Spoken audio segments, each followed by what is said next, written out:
Ladies and gentlemen, we are ready for our first face-to-face live talk for nearly 18 months, so it's just so exciting. And I'm really pleased to be able to welcome Mary Bodfish back, who's come to talk to us on previous occasions. So it's great to see Mary. And when I booked this talk, it was ages ago, so I'm really pleased we've got to this point. And I've also taken the opportunity to book Mary in for next year, and she's dropped her while I could. And her next talk next year is very timely. It'll be in November. It'll be about the gun claim. So that will be really good. So tonight's talk is Cavalier Dogs and Roundhead Rose. So over to you, Mary. Thank you. So pleased to see you. Thank you. Good evening to you, ladies and gentlemen. Well, now, ladies and gentlemen, I wonder if your experience of history at school was anything like mine. Because I remember grinding away at an extremely dull O-level syllabus and thinking, oh dear, and gazing out of the window and thinking, well, this stuff's already well, but what went on around here? School history back then never seemed to have any connection to anywhere I was familiar with. Now, I come to you from Smethwick, formerly a small independent town next door to Birmingham. And it's been my mission of many years now to find out what went on around here. And this evening, I'm offering you my findings on the English Civil War.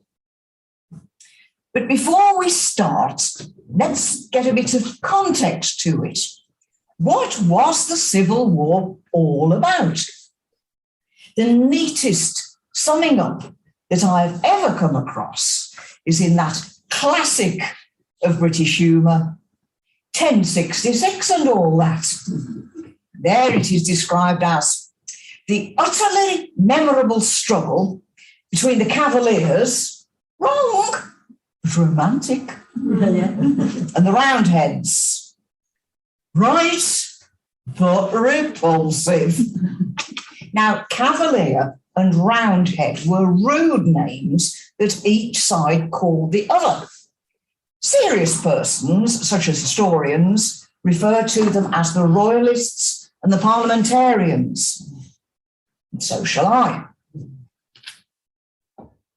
1625, King Charles I came to the throne. Although he was a man of impeccable moral standards, he was inept as a politician, being both a poor judge of character and unbudgingly obstinate in his view that as he was the anointed king, whatever policy he chose to pursue was right, and any means were justified in maintaining it. His financial affairs were badly managed. He kept a very expensive court and ran the country short of money for military exploits. So, to boost his income, and without the consent of Parliament, he devised and imposed new forms of taxation. And that is never going to win you friends. Strong feelings grew that it was fundamentally wrong for the king to disregard the function of Parliament, and that it should be Parliament and not the king who decided how taxes should be raised and spent. Parliament refused to countenance what he was doing, so Charles simply refused to call any Parliament at all between 1629 and 1640. And when he next did so, the Commons brought up all their grievances, which Charles refused to address, and he closed Parliament again. Now the tide of feeling swelled against the king, convinced that his behaviour was developing into tyranny. And mixed up in all of this were religious issues.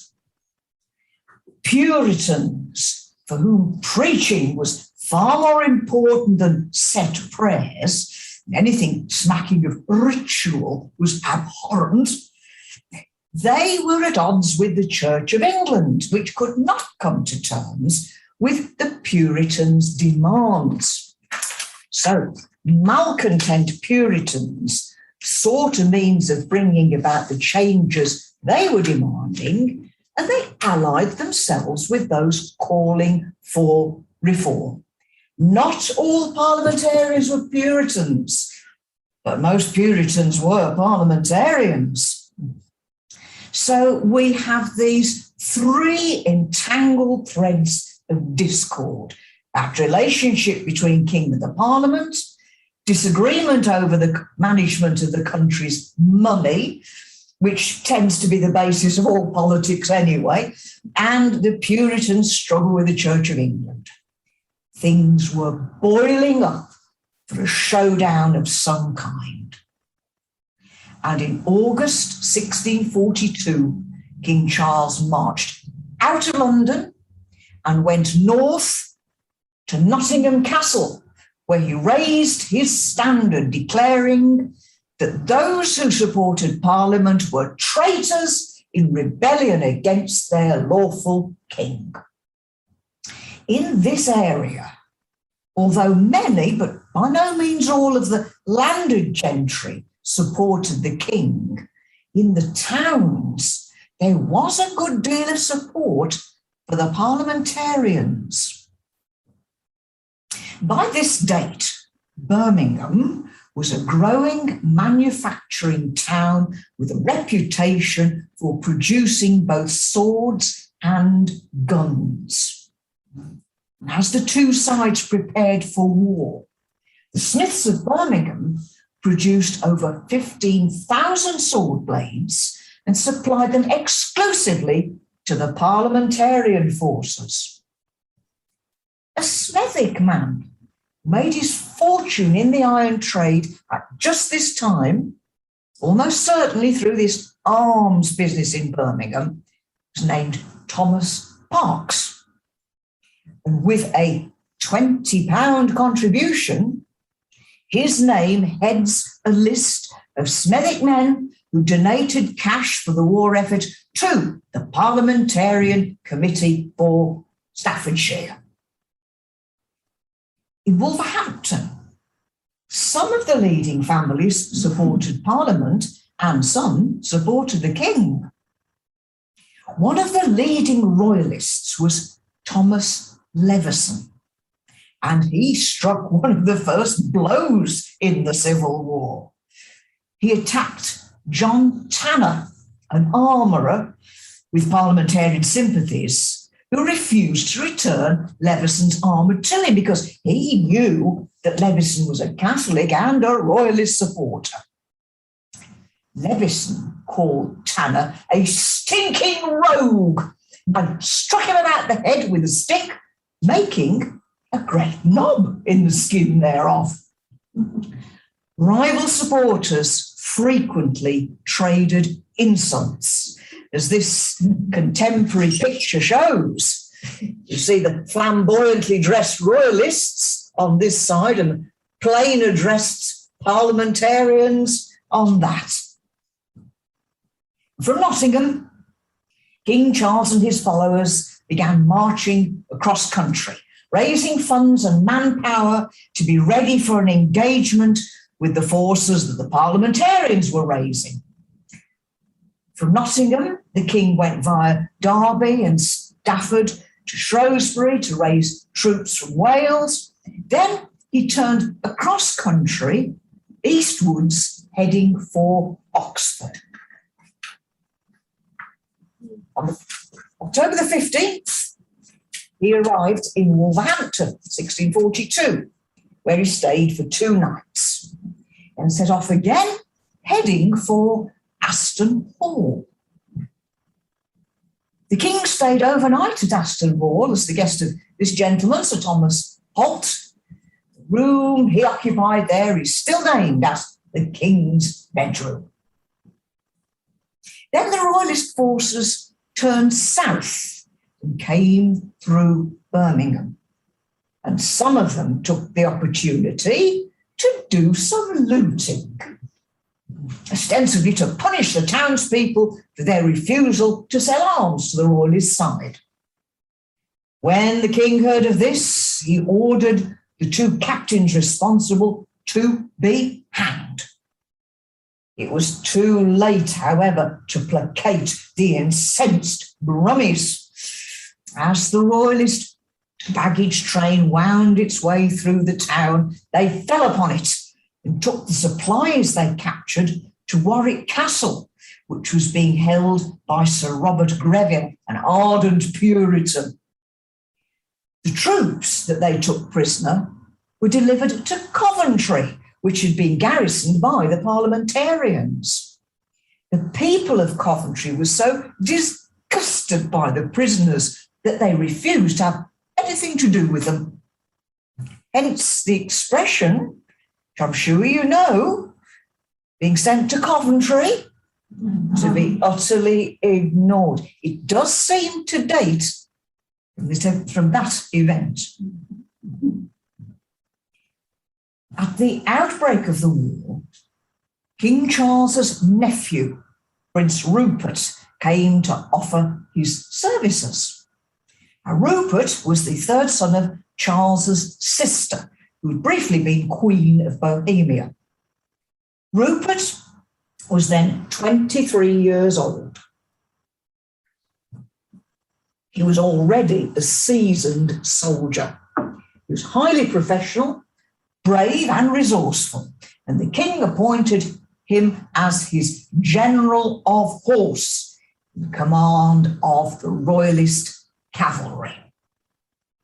The prince paid a visit to Warsaw, where the corporation laid out 17 shillings to pay for wine and beer to entertain him, and they also handed over a purse containing £20 in gold for the royalist cause.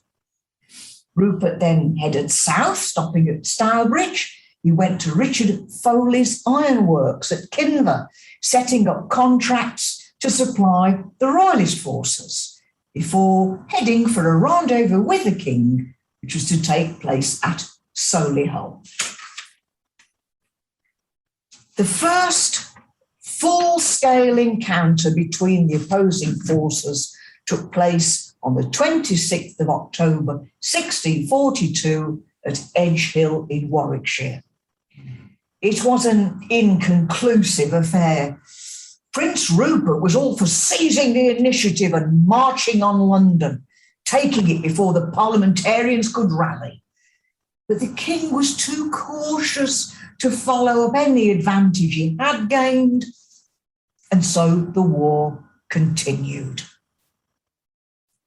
In November of 1642, the king ordered Thomas Levison to garrison Wolverhampton and Dudley. It was impossible to garrison Wolverhampton effectively. There was nowhere you could set up any kind of fortress. But the Earl of Dudley allowed Levison to garrison Dudley Castle for the royalists.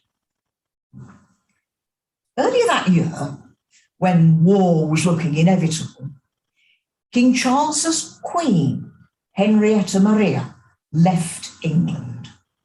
She was intelligent, courageous, and intensely loyal to her husband, but as she was a Catholic, the strong influence she had over the king was deeply resented by many. Before she departed the country, the Queen went around the ladies of the court asking them to donate their jewellery to help the king's cause.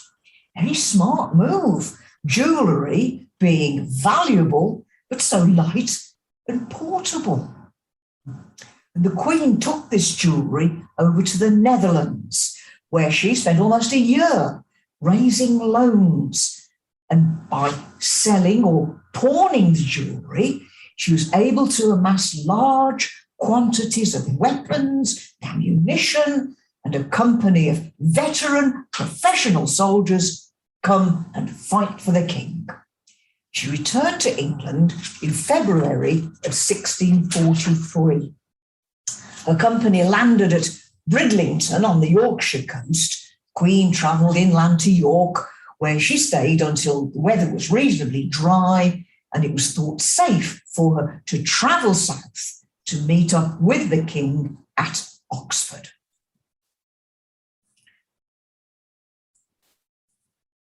Lichfield, which I'll just go to very quickly. I'm sure that's a familiar view, if not perhaps as rural nowadays. Lichfield was in sympathy with the Royalists at the outbreak of the war, and the cathedral close was fortified. In March 1643, it was attacked and overrun by parliamentarian forces. They behaved disgracefully, stabling their horses in the cathedral, and it is recorded, I quote, "They polluted the choir with their excrement, every day hunted a cat with hounds throughout the church, delighting themselves in the echo from the goodly vaulted roof." In March 1643, from Lichfield, the parliamentarians marched into Wolverhampton.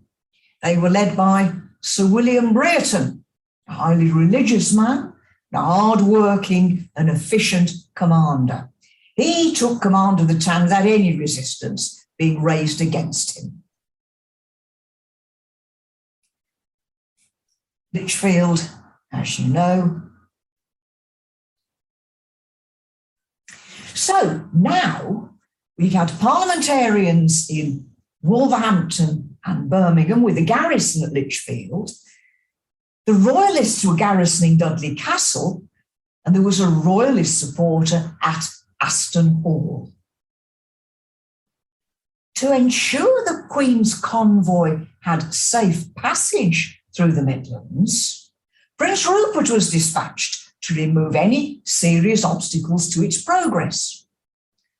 When the townspeople of Birmingham heard that Prince Rupert was heading in their direction, they sent for help to the garrison at Lichfield. 140 musketeers duly arrived and started to prepare some basic defences. On Easter Day, 2nd of April 1643, Prince Rupert and 2,000 men marched along the Stratford Road and asked for lodgings in Birmingham.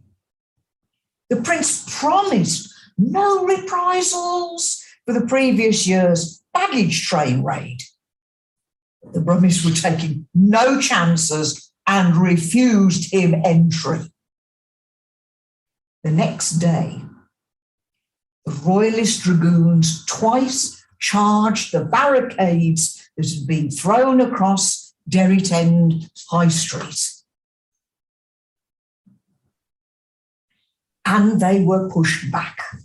Meanwhile, troops commanded by the 60-year-old William Fielding, the Earl of Denbigh, outflanked the barricades by coming round to the south and fording the River Ray. They came up into the town through Derrit End. They then charged the defenders, who were headed by a group of parliamentarian horsemen led by Captain Richard Graves of Moseley Hall, and overwhelmed by the Royalist cavalry, they had no option but to retreat.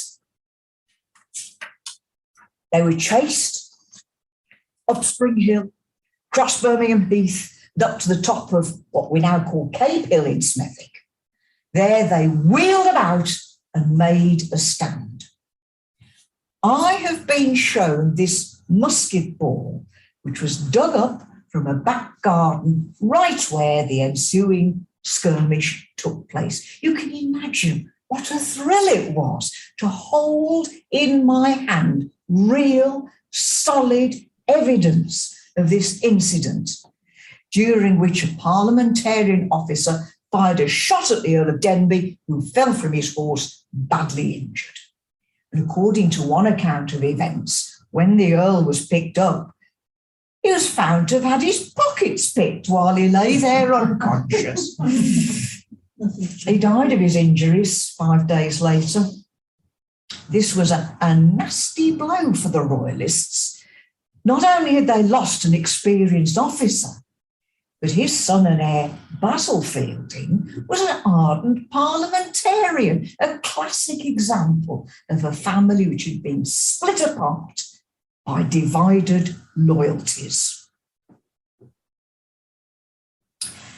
Back in Birmingham, the remaining defenders struggled on, firing on the Royalists from upstairs windows and hurling insults such as "cursed dogs, devilish carriers, popish traitors." It was in vain. In Derry End, a defiant group of blacksmiths and nailmakers and sword cutlers was finally trampled down by the Royalist cavalry. And then the Royalists got completely out of hand, spending the next few hours in drunkenness, rape and pillage. The next day, one of the blade mills that had been producing that weaponry for the parliamentarian forces was pulled down, and at least 1/3 of the town was destroyed by fire before the Royalist troops headed off northwards. The people of Birmingham suffered as innocent civilians always suffer when caught up in warfare, and their wrongs were well summed up in a contemporary song. Luckily for you, ladies and gentlemen, I don't know the tune to the popular song, so I can only recite it for you. When Rupert came to Birmingham, we were in sorry plight. Our blood god's earth stained by day, our homes in blazing ruins lay, and stained the sky at night. With matchlock and with culverin, with caliver and drake, he battered down our ancient town. He shot our sons and fathers down, and hell on earth did make. Our children's cries, our widows' prayers, ascended with the flame and called down the wrath divine upon the royal murderer's line, brought his kin to shame. The day after the attack on Birmingham, Rupert moved on to Warsaw, next turning towards Rushall Hall. Now, this house was of considerable importance owing to its strategic position. It had been fortified and was being held for Parliament by its owner, Edward Lee. He was an MP and was vehemently opposed to King Charles. When Rupert arrived, Colonel Lee was absent, but his wife, together with her household, put up a spirited but short resistance. In the end, they were forced to surrender, but because of their gallant action, they were treated kindly.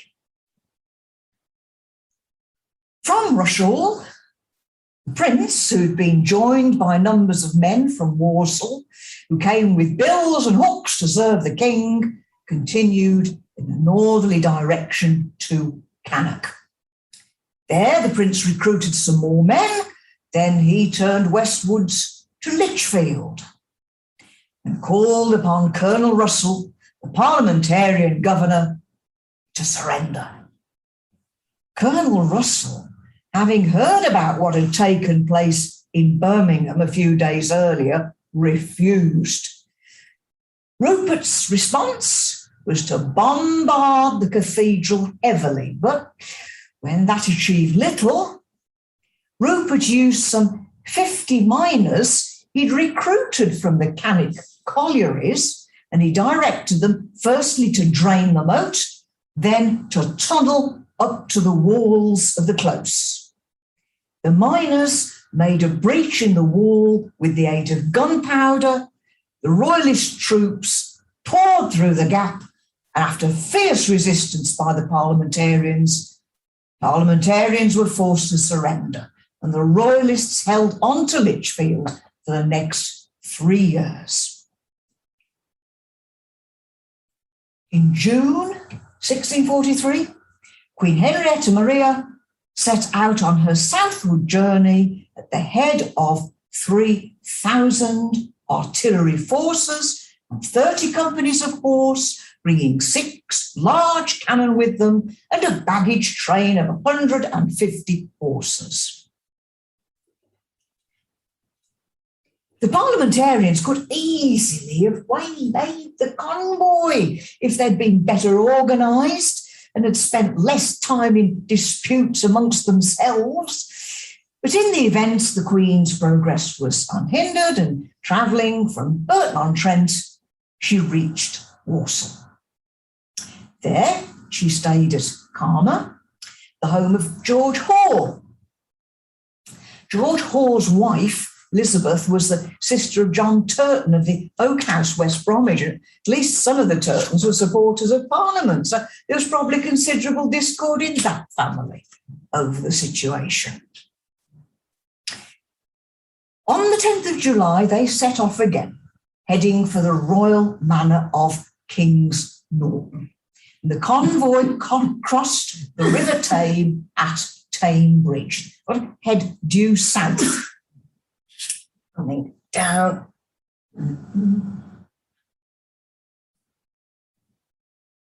They've got to take care to avoid that stronghold of parliamentarian support, Birmingham. So they kept well to the west. And when I was researching this part of the talk, it dawned upon me, they would have passed the end of my road.